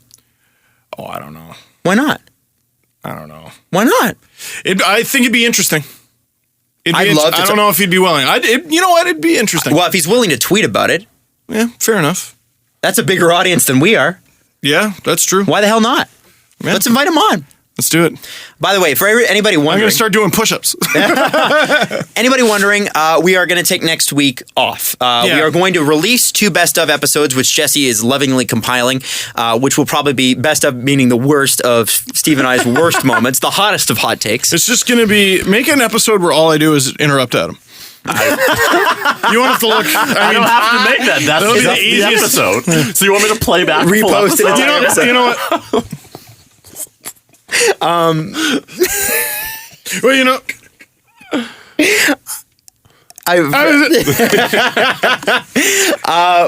I think with the here's the thing. We said this last episode. For everybody that gets mad every time we take a week off, I get it. However, they don't really. This is the last week that we're going to have until after free agency. Yeah. This is going to be hard. I made the dumb mistake of taking off time during free agency last year, and we all know now how that worked out. This will be a 6.5 month sprint for all of us. And remember, we all have jobs outside of this that are pretty demanding, so it is going to be crazy for all of us. So I think just give us this week, and then we're going to give you all we have for the next 6.5 months. I got a little bit of the Adam Wilde experience where, like, I'm happy to be on TV now. But it's added a little bit to the plate. Yeah. Bit. So what were we going to say there, Jesse? No, you got a question? We have to visit one of our favorite websites. Uh-oh. We have to go back to Nar City. I've been sitting here trying not to chuckle to myself the entire time. So we should have just not done the press conference. We should have done listicle of the week. They've done 10 brutally honest starter packs for the GTA. For the Greater Toronto area. And I think... Okay, first off, you are 7 or 8 months late on the starter pack thing, by the way. Yeah. Also, yeah, you're a little late on the starter pack. By the way, the yells at your wife in public starter pack is still my favorite because it's basically Guy Fieri. The chain and wallet. The ugly sunglasses, the spiky blonde hair. Like, why don't you just say Guy Fieri? Pick up a liter of Coke. Man. Stereotypes, dude. Seriously. Okay, so or Smash Mouth. Yeah, sorry. Oh my God. Yeah, real quick. Someone would be telling me about like a jerk customer that they dealt with at the zoo, like in the lunchroom. Right. And I'd be like, "Oh, were they like this?" And they'd be like, "Were you there? Did you see this person?" And I'm like, "No, I've worked here for long enough, and we get over 1 million customers a year." Yeah. Were their kids blonde? Oh yeah. Really? Yeah, blonde kids get yelled at more per capita. I don't know why. Oh. I couldn't tell you why. I just know that's what I saw. Usually with aggressive people in public, you can pretty much to a person pick them out with the affliction shirts that they're wearing. If you are wearing anything UFC or UFC related, you are probably aggressive in public. I think that's a perfect And call place. people bro. I think that's a perfect place to start off with our I'm from Oshawa starter pack. Oh, amazing. This is good. Okay. If you guys want to take a look at it. By the way, this can you article describe is it like first? 15 years too late. Okay. Describe it first so people who can't see. We got in the starter pack. And he's going to throw this up on screen. Jess, you're going to edit these in. We have your speedometer going 210. That is I wish that were true. We got a nice little home. It's pretty small, but it's like a nice tiny home. That's appropriate. That's an Oshawa thing. Yeah, it's super boring, We've but got I mean, yeah. We've got a pickup truck. Yeah. Yes, with a Newfoundland sticker. For some reason, all of Newfoundland moves to Oshawa. I don't know what it is. 3/4 length jean shorts. No, that's gone. Well, a few years ago. Yeah. I don't know if that's the case anymore. And a nice tap out hoodie. Yes. There's a lot of that. There's a lot of tap out hoodies. There's a lot of that. Jen's games are great because Yeah, and I love that it's not just a pickup truck. It's a mid-2000 Chevy, which it has to be. Also, that is an enormous Oshawa house. I don't know what that person is saying. It's pretty small. All right. The Next jean shorts is pretty funny. Next starter pack. All right. What is it? Well, I was just going to say Jen's games are great because they are a little bit of a time capsule. There are some old school Oshawanians, whatever the hell you call Oshawanians? them. Oshawanians. There's some old school Oshawa folks there. We're talking Canadian tuxedo. There is something about Oshawa and Edmonton that is 1980s. It's beautiful, isn't it? It's I don't know. Something that's a Good simple music. beauty. I also like going to Jenny's games and gotta Toronto pick a Rock date. games and Calgary Roughneck games when I used to live in Calgary because everybody wore their hunting gear. And you couldn't see anybody. But the stands were full. But Oshawa, now, because there's the university now, it's a weird mix of like Letterkenny problems and Portlandia.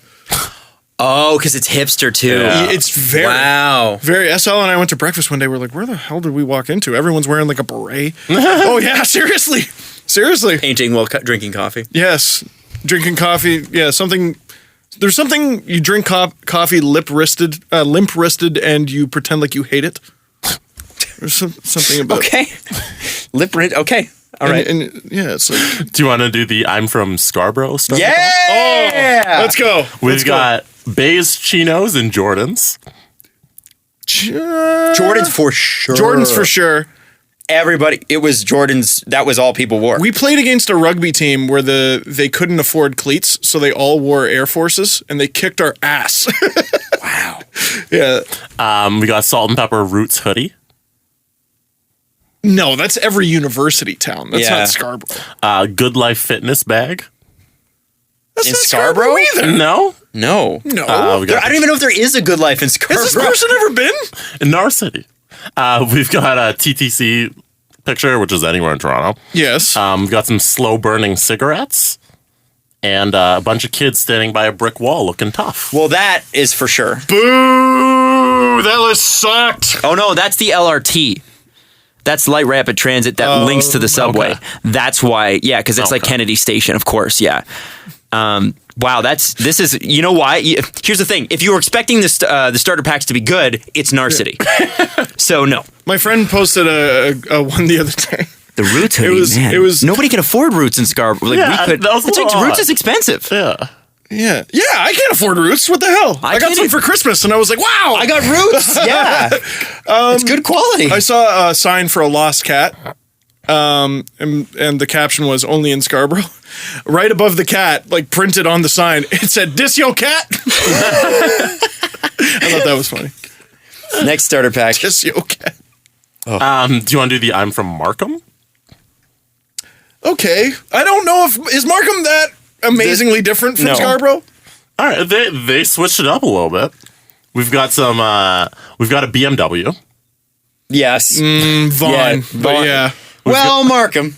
A little bit. You know the hairstyle where you got the ponytail on top and you kind of shave off all the everything man bun? around it. Yeah, the man bun, except everything else is shaved as well. It's kind of just the man bun on top. So it's like the sumo wrestler? yeah, that Let kind me of see. look. Let me see. Oh, yeah. That's Scarborough, though. Yeah, That's a little Is bit it? Scarborough, I've yeah. been Scarborough we've most got lately. your parents and then you and your hands out, and then they're giving you money. That's definitely Markham. That's most of north and west of the city, yes. And then Markham Town Center, I think it is.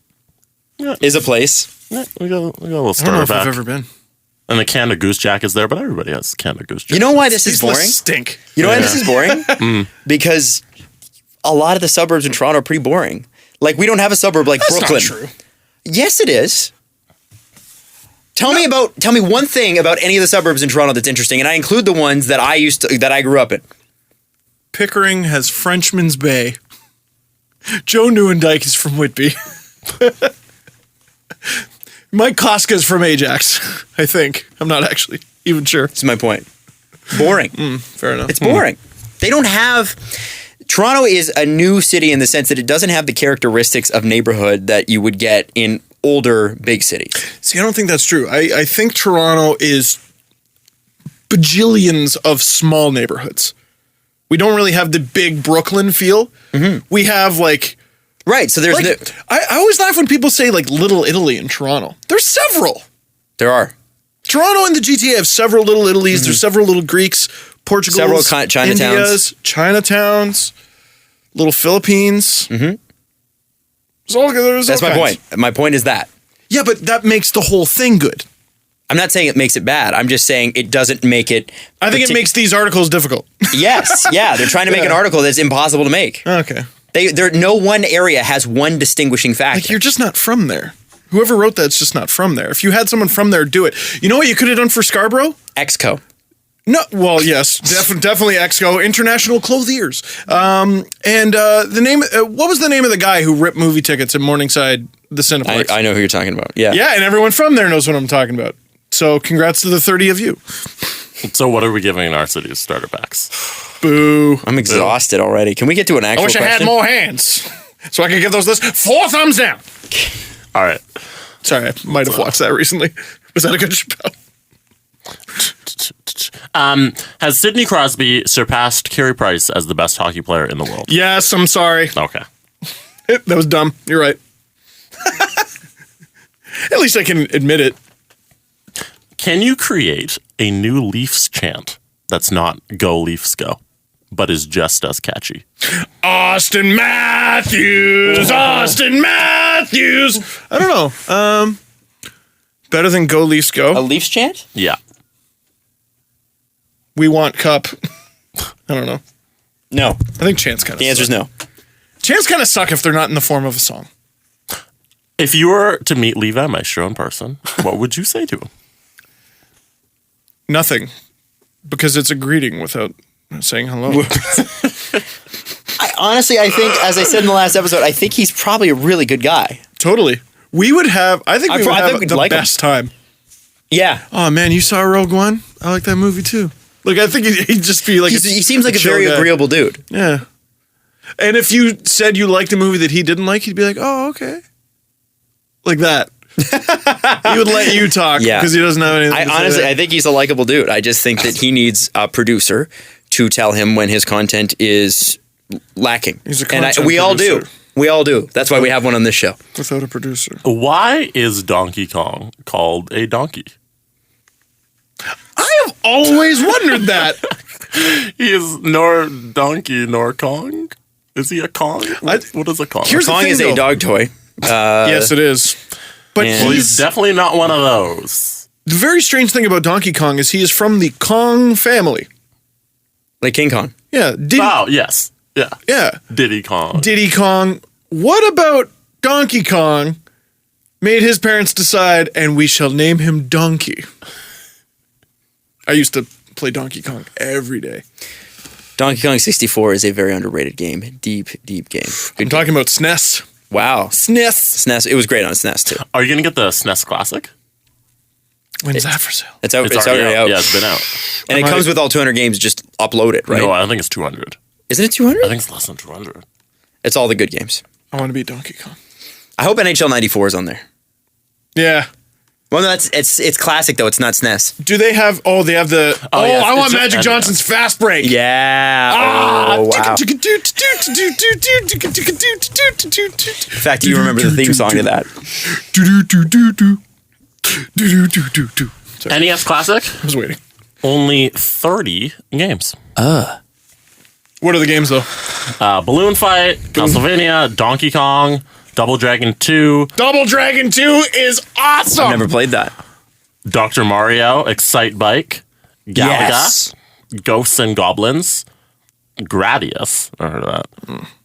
Ice Climber, Kirby's Adventure, Okay. Mario Brothers, Okay. Yes. Mega Man 2, Metroid, Yeah. Ninja Gaiden, Pac-Man, Super C, Super Mario Brothers, Super Mario Brothers 2, Super Mario Brothers 3, Yeah. Legend of Zelda, Yes. Zelda 2, The Adventures of Link. See, for Zelda and Mario alone, it would be worth it. No Mike Tyson's Punch Out. Yeah, that sucks. No. regular Punch? In North America, you also get Bubble Bobble, Castlevania 2, Donkey Kong Jr., Oh. the original Final Fantasy, Star Tropics, and Tecmo Bowl. Tecmo Bowl is awesome. Oh, have you ever played Punch-Out. Tecmo No. Bowl? Oh. Tecmo World Wrestling is really good. Oh, I think Deadspin still does. I think they do teams Yeah. versus each other on game day on Tecmo Bowl, and they'll live stream it. Yeah. And it'll just be like a game between two guys. Oh, it's so good. You ever play Captain Skyhawk? No. Captain Skyhawk's really good. Really? Yeah, that was one of my favorite growing up. You know what I finally bought? Rocket League. Is it good? Whew. I've heard that's an incredible Oh, game. it's so fun. I've heard it's the best. It's so fun. All right, now I've heard people are so good at it that it's obnoxious. Yeah, I haven't played online yet. I'm probably going to try that out tonight. Get sick of it and never Get do angry, it again. especially if the Leafs lose to Tampa. Oh, especially. Why do Pringles gotta have a small ass space to get your hand in? This is our most upvoted question of the week.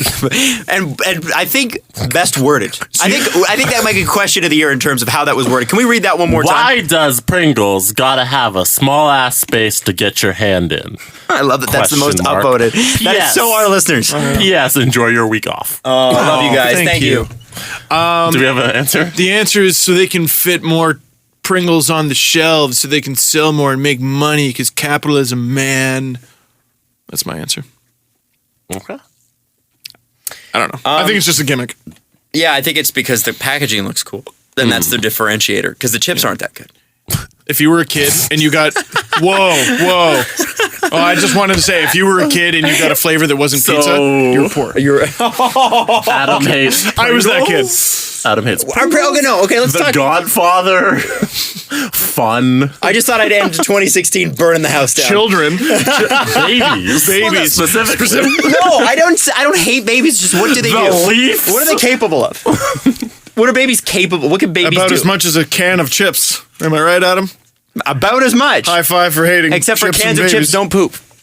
Oh, well, no, but I mean, I'm just saying. if you want to split No, hairs. but okay. All right. You have a chance at a party. You got bowls of chips. Somebody has figured out that with a Pringles bar, you can actually pour the Pringles out and put them on in a bowl, what? which is crazy. I know, weird concept. No, here's what you do. You slowly lay them out on one of those wood plank things Yeah. they have at restaurants. Like tapas. So tapas Pringles. And then you serve it with cheese just for no Oh reason. no, you can't have Pringles with food. No, but you just put the cheese on the side for Garnish. decoration. Yeah, Put a, garnish like, a and little maybe bit of some parsley. olives. Yeah, olives. Grapes. Olives would be good.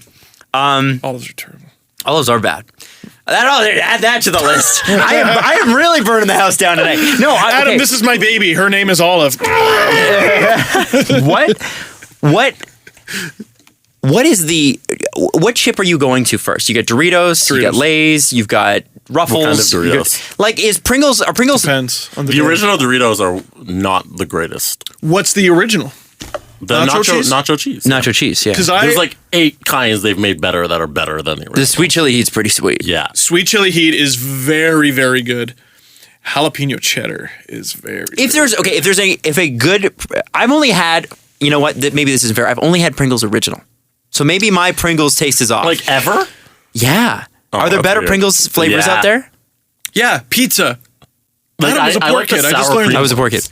I like the sour cream ones better. Do you? Than the Sour original. cream. Yeah. All right, so you know what? Maybe I take that back on Pringles. I need to try some more Pringles and try some different flavors. I'm just saying, I don't know if you're going for a bag of chips. Are you reaching for Pringles first? I got a lot of heat. People were saying I should be deported a couple months ago. Why? Because I said ketchup chips suck. They do. Yep. They still suck. Oh, there's that. Listen, just because something is Canadian doesn't make it good. I remember we did as a promo in Calgary. We did a toss your BlackBerry for an iPhone. So we took you to a parking lot early in the morning, on the morning that the new iPhone 5 was released. This is how long ago this was.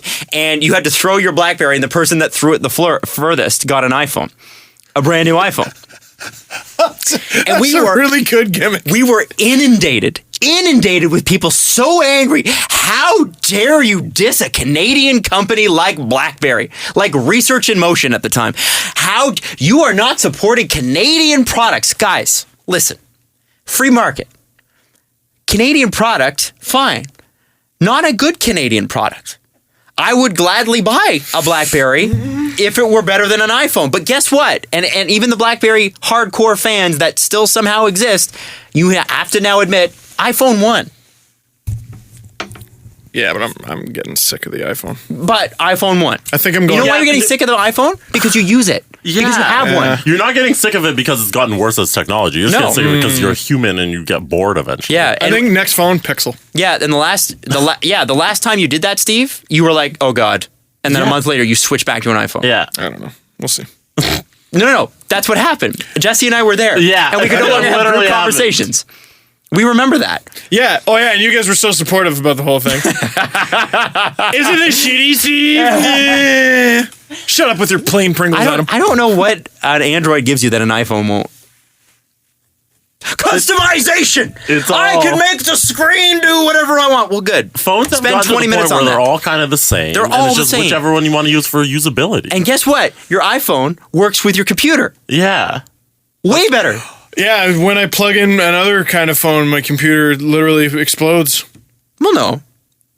It's just one was built for that computer. Vladimir Putin literally appears on my screen and goes, "I own this," and then the computer powers You're not- down and I can't use it anymore. You're not abandoning your iPhone because of the iPhone. You're abandoning it because you just got bored. Yeah. And Fine. you want something new. Listen, I don't need you psychoanalyzing me. Listen, iPhones are solid as hell. That's all I want. I want a competent bum phone. Can you keep up? Can you keep up? And by the way, I think they're a little better than a competent bum. So you want a Brian Rust phone? Oh, a little bit better than you want a Patrick Hornqvist phone. I want a Patrick Hornqvist phone. Oh, one thing. Hey, everyone. Oh. I don't watch the newsroom. I'm sorry. I read a tweet from a guy on Will the newsroom. McAvoy? I didn't know. I didn't feel bad about that either. Sorry, I forgot one of the main characters from one of the 500,000 shows that are out there these days. Can I ask you guys an honest question about when people... No. No, I cannot ask you. When people say, have you seen, does it give you anxiety? Because Yeah, a little bit. it gives me anxiety before they even mention the TV show's name. Have you seen? Because my answer is usually no. You give me a YouTube video, though. Oh, Mrs. Dangle just stopped asking. Have you seen? Yes, you have. You want to watch this again? And whenever she brings me something I haven't seen before, I'm like, hey, good work. Man, I'm on Reddit and World Star every day. You're sneaking nothing past me. Nothing. What? I What are feel you that way laughing with memes. Yeah. Yeah. They're never as funny as... They're never... For some reason, there are very few people who show you a meme regularly that is actually funny. Like, there are certain people in my life that I trust to share memes with. Whenever I get a meme from one of you two, Caprice's brother, I know that it's probably going to be a very dark, hilarious meme. That is wrong and we cannot share publicly.